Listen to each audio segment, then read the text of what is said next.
এই ট্রেনে করেই মাত্র 2 ঘন্টায় হাওড়া বা কলকাতা থেকে তোমরা পৌঁছে যাবে মা তারার দেশ তারাপীঠ। এদিক ওদিক করছে খেলি আর কালো চুলের পাহাড় গো দিঘির জলের ঢেউ হয়ে যায়। Hello friends, once again welcome back to a brand new blog. তো বেরিয়ে পড়েছে আরও একটা নতুন সফরে, আর আমি আপনাদের সামনে নিয়ে চলে এসেছি আরও একটা দুর্দান্ত ট্রেন জার্নি ব্লগ। এতক্ষণে আপনারা আমার ভিডিও টাইটেল আর থাম্বনেল দেখে বুঝে গেছেন যে আজকে আমি যাত্রা করতে চলেছি তারাপীঠ, এবং আমি আরও একবার বন্দে ভারত এক্সপ্রেসেই ট্রাভেল করব।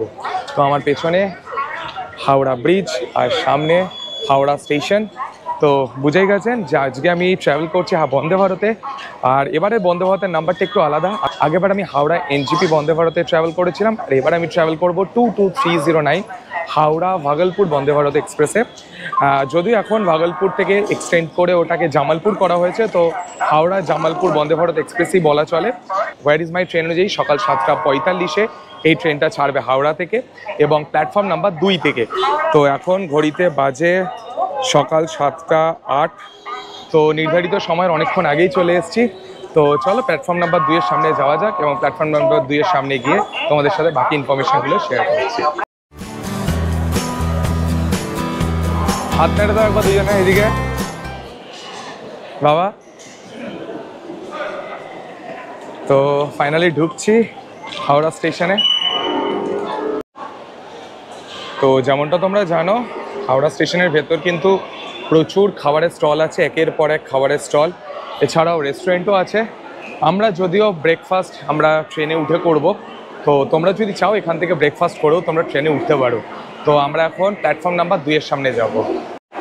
তো যেমনটা তোমরা দেখতে পাচ্ছ, প্ল্যাটফর্ম নাম্বার 2 এর সামনে চলে এসেছি। 22309 হাওড়া ভাগলপুর বা হাওড়া জামালপুর বন্দে ভারত এক্সপ্রেস, এবং সেটা নির্ধারিত সময় 7:45। এখন ঘড়িতে বাজে 7:10। এখনও আমাদের হাতে আধা ঘন্টা সময় বাকি আছে। তো ট্রেন কিন্তু এখন ঢুকছে, বন্দে ভারত এখন ঢুকছে স্টেশনে। তো দেখতেই পাচ্ছ আমার পাশ দিয়ে বন্দে ভারত 22309 হাওড়া ভাগলপুর বা হাওড়া জামালপুর বন্দে ভারত এক্সপ্রেস। প্রত্যেকবার কিন্তু আমি দেখেছি যে স্যাফরান কালারের বন্দে ভারতটা এই রুটে চলাচল করে, বাট আজকে আমরা সেই চিরাচরিত যেটা প্রথম ইন্ট্রোডিউস হয়েছিল সেই হোয়াইট অ্যান্ড ব্লু কালারের বন্দে ভারত এক্সপ্রেস, সেটা কিন্তু চলে এসছে।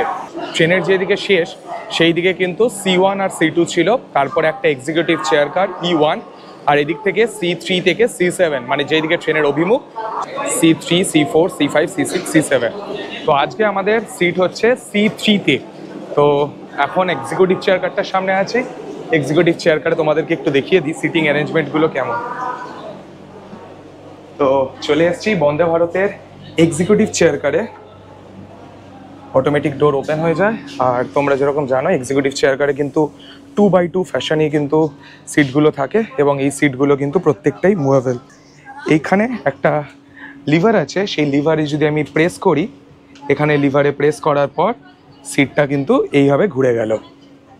তো এরপরে আপনারা এই সিটে বসে এত বড় যেহেতু উইন্ডো, সেই এত বড় উইন্ডোতে বসে আপনারা কিন্তু বেশ সুন্দর একটা সময় কাটাতে পারেন। এটাই হলো এক্সিকিউটিভ চেয়ার কারের ফিচার্স, যেটা কিন্তু এসি চেয়ার কারে আমরা পাবো না। তো এক্সিকিউটিভ চেয়ার কারে আমাদের যদিও সিট নেই, আজকে আমাদের সিট আছে C3 এসি চেয়ার কার। তো এক্সিকিউটিভ চেয়ার কারের ব্যাপারটা আপনাদের বুঝিয়ে দিলাম, এবার যাওয়া যাক এসি চেয়ার কারে। তো ফাইনালি চলে এসেছি C3 কোচে, যেটা আজকে আমাদের এই 22309 হাওড়া ভাগলপুর বন্দে ভারত এক্সপ্রেসের আজকে আমাদের নির্ধারিত সিট। তো এসি চেয়ার কারে কী কী ফিচার্স আছে সেগুলো তোমাদেরকে একটু দেখিয়ে দিই। এক্সিকিউটিভ চেয়ার কারেরটা অলরেডি তোমাদের বুঝিয়ে দিয়েছি। এসি চেয়ার কারে যেটা আছে তোমাদেরকে একটু দেখিয়ে দিই। এসি চেয়ার কারের লেগ স্পেস কিন্তু এক্সিকিউটিভ চেয়ার কারের তুলনায় একটু কম। যদিও আমি 5 ফুট 8, আমার কিন্তু ঠেকছে না। এক্সিকিউটিভ চেয়ার কারের সঙ্গে যদি আমি তুলনা করি, এক্সিকিউটিভ চেয়ার কারের লেগ স্পেসটা কিন্তু অনেকটাই বেশি ছিল, অনেকটা কমফোর্টেবল। যেহেতু ওখানে সিটটা রিভলভ করে ঘোরে, তাই জন্য লেগ স্পেসটা অনেকটাই বেশি। এসি চেয়ার কারে কিন্তু সেরকম কোনো ব্যবস্থা নেই। এই সিটগুলোকে কিন্তু আমি ঘুরিয়ে জানলার দিকে করতে পারবো না, এটাই হলো ডিসঅ্যাডভান্টেজ, বা এটা এই ফিচার্সটা নেই। এছাড়াও কী কী ব্যবস্থাপনা আছে সেগুলো একটু দেখিয়ে দিই। যেরকম নর্মাল সমস্ত ট্রেনেই থাকে, এখানে একটা খাবার খাওয়ার ট্রে আছে, এইদিকে তোমরা ধরে বসতে পারো। এইদিকে আছে জলের বোতল বা অন্যান্য খাবারের সামগ্রী বা অন্যান্য যা কিছু সেগুলো তোমরা এখানে রাখতে পারো। ব্যাস, আর বিশেষ কিছু সুবিধা বা অ্যামেনিটিস বলে তেমন কিছু নেই। এখানে কিন্তু তোমরা একটা হেডরেস্ট পেয়ে যাচ্ছ, খুব সুন্দর, তোমরা আরামসে কমফোর্টেবল ভাবে বসতে পারবে। আর যেরকম সমস্ত ট্রেনেই থাকে, দুদিকে কিন্তু লাগেজ স্পেস রাখার জায়গা অনেকটা স্পেসিয়াস, বড় বড় ট্রলিও কিন্তু আরামসে ধরে যাবে। আর যেটা মেন ব্যাপার সেটা তোমাদেরকে একটু বলে দিই যে এইগুলো কিন্তু 3x2 ফ্যাশনে হয়। এইদিকে হচ্ছে 3টে করে আর এইদিকে হচ্ছে 2টো করে। এখানেও পেছনের দিকে একটা ডিসপ্লে করা আছে যেখানে ট্রেনের স্পিড, পরবর্তী হল্ট সবকিছু তোমরা এখানে দেখতে পাবে। আর এখানে কিন্তু বড় বড় করে ডিসপ্লে হচ্ছে C3। সো ফাইনালি চলে এসেছি আমাদের ডেজিগনেটেড C3 কোচে, যেটা একটা এসি চেয়ার কার। এইদিকে E1 মানে এক্সিকিউটিভ চেয়ার কার, আর আমাদের আজকে সিট পড়েছে C3-তে, যেটা এসি চেয়ার কার। তো উঠেই তোমাদেরকে দেখাই, এইদিকে কিন্তু পুরো প্যান্ট্রি যে সিস্টেমটা সেটা কিন্তু প্রত্যেকটা কোচের বাইরেই কিন্তু রাখা থাকে।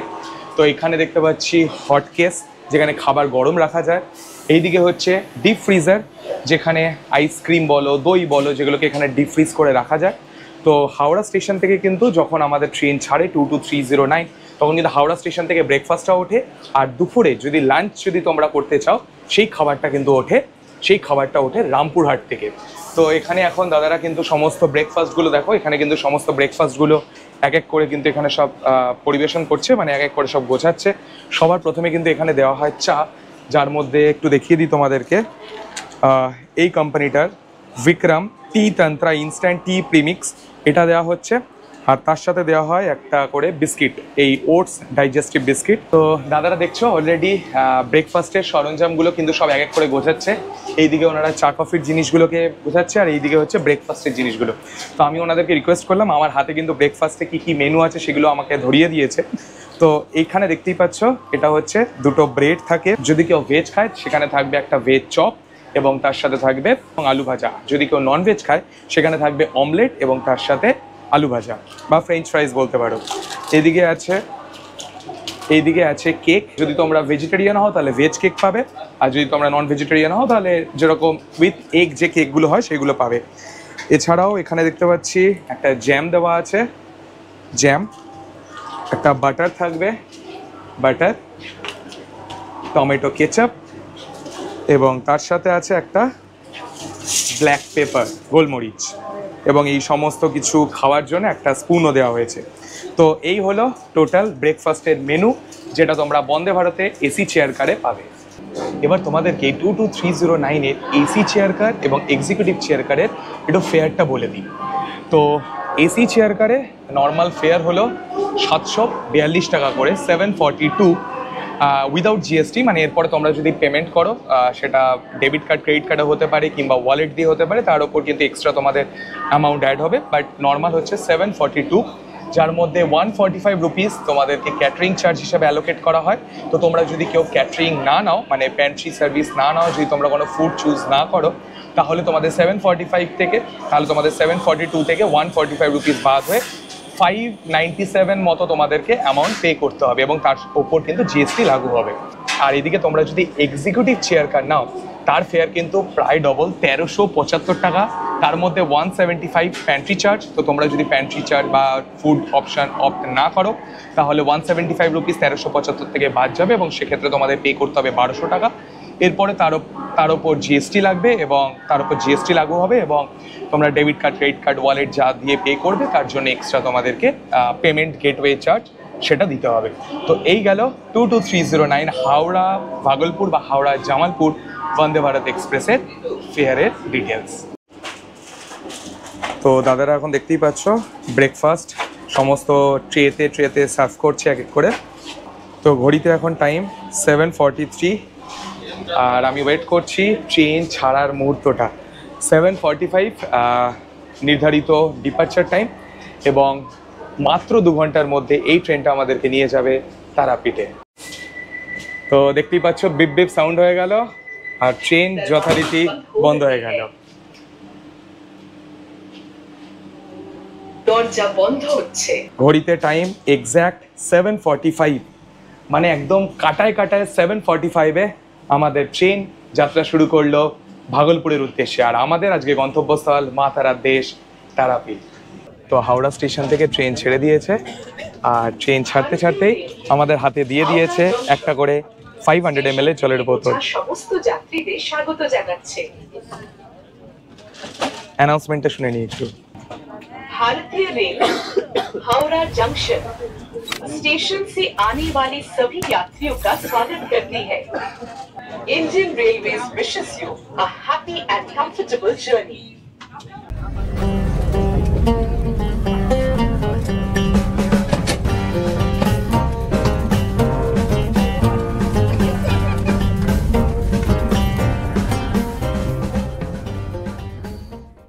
এতদিন কিন্তু 1 লিটার করে দেওয়া হতো, তার আগে আমি দেখেছি 500 ml করে দিতে। তো তোমাদেরকে একটা জিনিস বলে দিই যে 500 ml করে জলের বোতল ইনিশিয়ালি তোমাদের প্রোভাইড করা হবে। তারপরে তোমাদের যদি আরও একবার রিকোয়ারমেন্ট লাগে তোমরা কিন্তু মানে উইদাউট এনি এক্সপেন্স বা উইদাউট এনি চার্জ তোমরা কিন্তু 500 ml এর আরেকটা জলের বোতল তোমরা এই প্যান্ট্রি বয়দের থেকে তোমরা চেয়ে নিতে পারো। তো 1 লিটার কিন্তু প্রত্যেক প্যাসেঞ্জার পিছু 1 লিটার করে দেওয়ার নিয়ম। তো এনারা যাতে জল ওয়েস্ট না হয় দেয় সেজন্য প্রথমে 500 ml করে দেয়, তোমাদের প্রয়োজন অনুযায়ী পরে আবার 500 ml তোমরা চেয়ে নিতে পারো। টোটাল 1 লিটার তোমরা পাবে এই বন্দে ভারতে উঠলেই। তো জলের পরেই আমাদেরকে দিয়ে দিচ্ছে একটা করে নিউজ পেপার। তো তোমরা তোমাদের পছন্দ মতো বাংলা, হিন্দি, ইংলিশ যে কোনো নিউজ পেপারই চয়েস করে নিতে পারো। তো আমি আপাতত একটা বাংলা নিউজ পেপার নিলাম, তোমরা তোমাদের প্রেফারেন্স অনুযায়ী নিতে পারো। আরেকটা জিনিস তোমাদের বলে দিই, একটু আগে অ্যানাউন্সমেন্টও হচ্ছিল, প্রত্যেকটা সিটের পেছনে একটা করে নাম্বার লেখা আছে, যেটা লেখা আছে কুইক সেবা for cleaning or any other assistance please call in this number. তো তোমাদের যদি কোনো রকম ক্লিনিংয়ের দরকার হয় কিংবা অন্য কোনো রকম অ্যাসিস্ট্যান্স লাগে বন্দে ভারতে ট্রাভেল করার সময়, এই যে স্ক্রিনে থাকা নাম্বারটা তোমাদেরকে দেখালাম এই নাম্বারটায় কল করে তোমরা যে কোনো অ্যাসিস্ট্যান্স তোমরা এখানে চাইতেই পারো।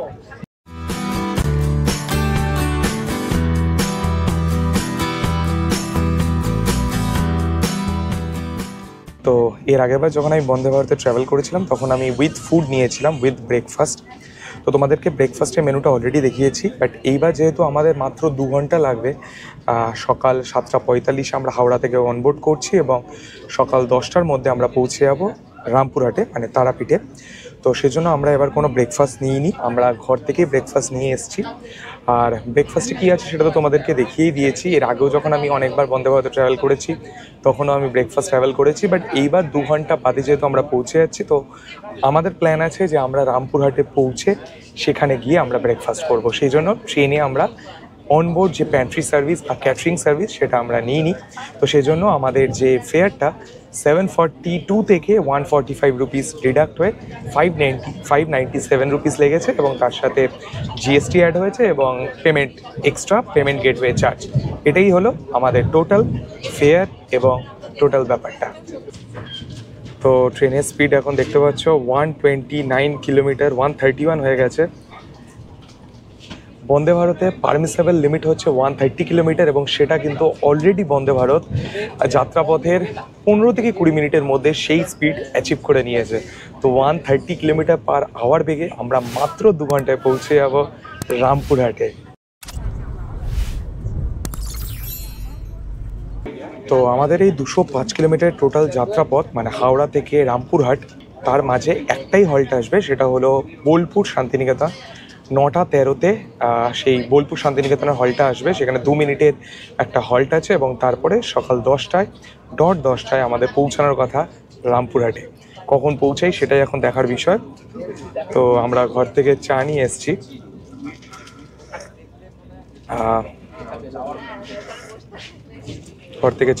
সেই চাটাই এখন খাচ্ছি। সকাল 10টায় আমাদের রামপুরহাটে পৌঁছানোর সময়। তো আমরা যেহেতু এবার বন্দে ভারতে ব্রেকফাস্ট অপ্ট করিনি মানে ক্যাটারিং সার্ভিস নিইনি, তোমাদেরকে অলরেডি বললাম যে আমরা তারাপীঠে গিয়ে জমিয়ে ব্রেকফাস্ট করব। তো আমরা বাড়ি থেকে নিয়ে এসেছি কিছু সামান্য খাবার দাবার। তো আমরা চিরাচরিত আমার সবচেয়ে ফেভারিট মিয়ামরে থেকে আমরা নিয়েছি চিকেন স্যান্ডউইচ, 50 টাকা দাম, আর তার সাথে একটা বাউলি। কখনো 126, কখনো বা 129 কিংবা 130। এই প্রবল গতিবেগে বন্দে ভারত এক্সপ্রেস বর্ধমান জংশন ছাড়িয়ে প্রবল গতিবেগে এগিয়ে চলেছে আমাদের এই টোটাল যাত্রাপথের প্রথম হল্ট বোলপুর শান্তিনিকেতনের দিকে। তো ঘড়িতে এখন টাইম সকাল 9:23 আর আমরা চলে এসেছি বোলপুর স্টেশনে।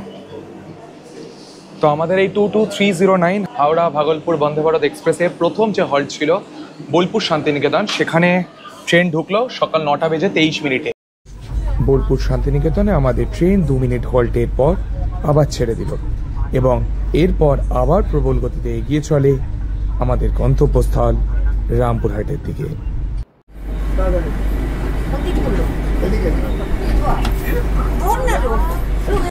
তো ঘড়িতে এখন বাজে সকাল 10টা 10। নির্ধারিত সময় ছিল সকাল 10টায়, 10টা বেজে 10 মিনিটে, মানে নির্ধারিত সময়ে 10 মিনিট ডিলে করে আমরা ফাইনালি চলে এসেছি রামপুরহাটে। চলে এসেছি রামপুরহাট স্টেশনে, ঘড়িতে বাজে 10টা 10। আর এই ছিল আমাদের কোচ নাম্বার C3। এখন আমরা স্টেশনের বাইরে যাব, টোটো অটো কিছু একটা ধরবো, ধরে আমরা সোজা যাচ্ছি এখন আমাদের রামপুরহাটের হোটেলে, তারাপীঠের হোটেলে। তো আজকের যে ব্লগটা হাওড়া থেকে শুরু করে রামপুরহাট যাত্রা সম্পূর্ণ অভিজ্ঞতা তোমাদের সঙ্গে শেয়ার করেছি। তো তোমাদের মনে যদি কোনো রকম এখনও প্রশ্ন থাকে অবশ্যই আমাদেরকে কমেন্ট করে লিখে জানাতে ভুলো না। এছাড়াও ভিডিওটা ভালো লাগলে প্রত্যেকবারের মতো যেটা বলে থাকি, ভিডিওটাকে লাইক করো, কমেন্ট করো, শেয়ার করো, আর চ্যানেলটাকে এখনই সাবস্ক্রাইব করে দাও এরকম আরও ভালো ভালো কন্টেন্ট ফিউচারে দেখার জন্য। তো দেখা হচ্ছে তারাপীঠ সিরিজের অন্য আরেকটা ভিডিওতে। ততক্ষণের জন্য সবাই ভালো থেকো, টেক কেয়ার, গুড বাই।